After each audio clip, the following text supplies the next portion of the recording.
Exodus chapter 33. And the Lord said to Moses, "Leave this place. You and the people you brought up out of Egypt must leave it. Go up to the land I promised to give to Abraham, Isaac, and Jacob. I said to them, I will give it to your children after you. I will send an angel ahead of you. I will drive out the Canaanites, Amorites, Hittites, Perizzites, Hivites, and Jebusites. Go up to the land that has plenty of milk and honey. But I will not go with you. You are stubborn.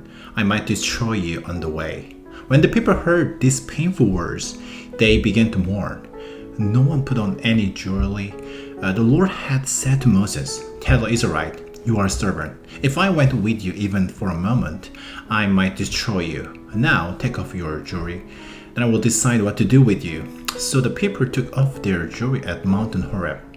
Moses used to take a tent and set it up far outside the camp. He called it the tent of meeting.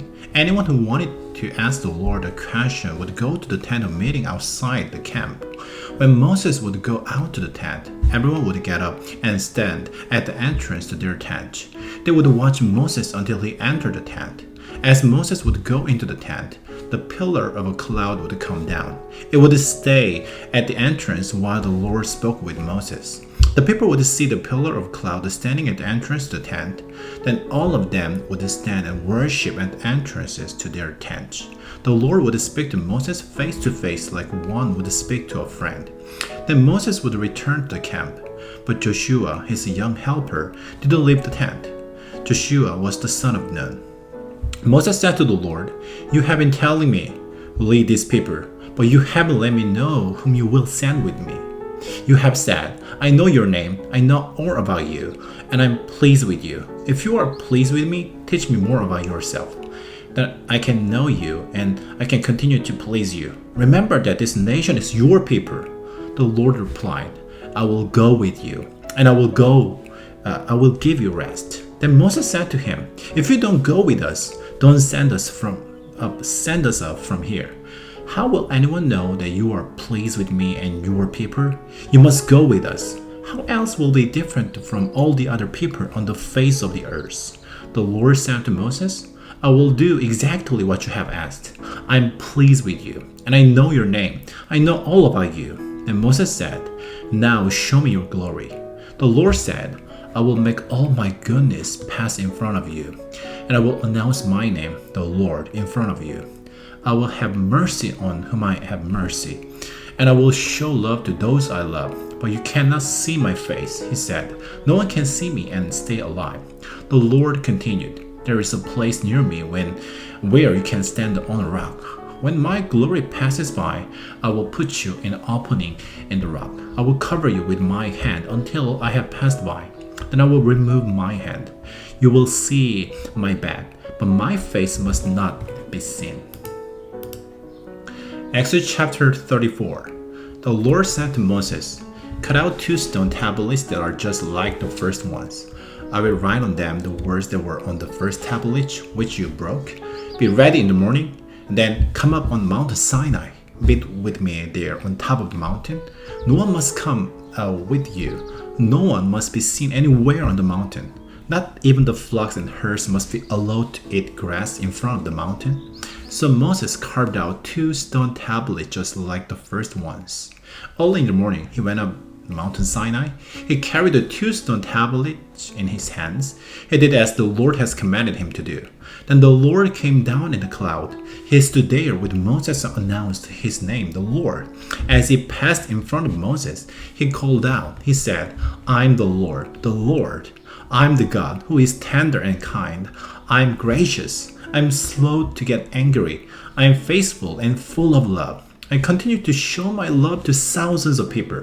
I forgive those who do evil. I forgive those who refuse to obey me, and I forgive those who sin. But I do not let guilty people go without punishing them.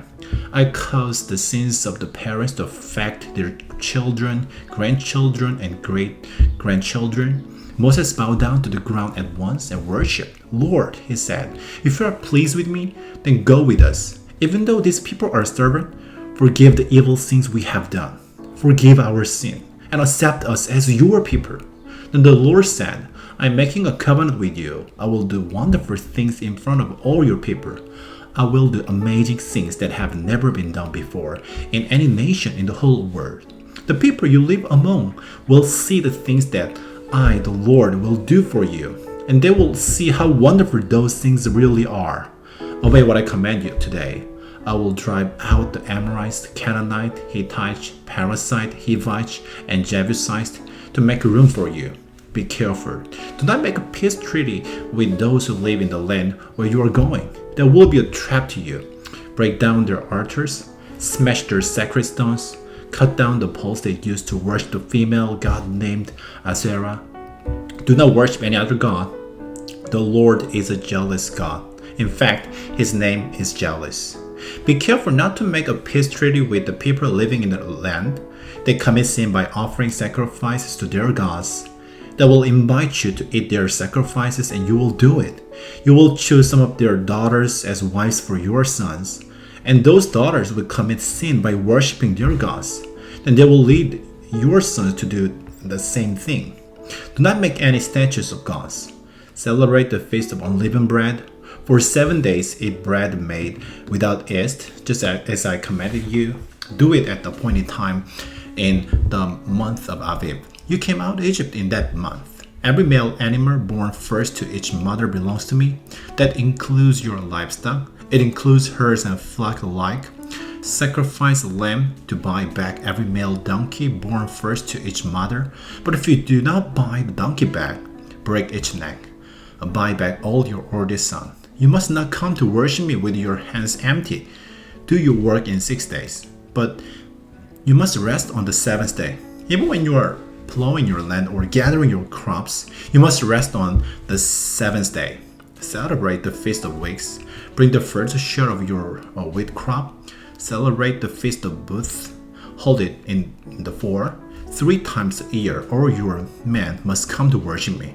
I'm your Lord and King, the God of Israel. I will drive out nations ahead of you. I will increase your territory. Go up 3 times a year to worship me. While you are doing that, I will keep others from wanting to take any of your land for themselves. I'm the Lord your God. Do not include anything made with yeast when you offer me the blood of sacrifice. You must not keep any of the meat from the sacrifice of the Passover feast until morning.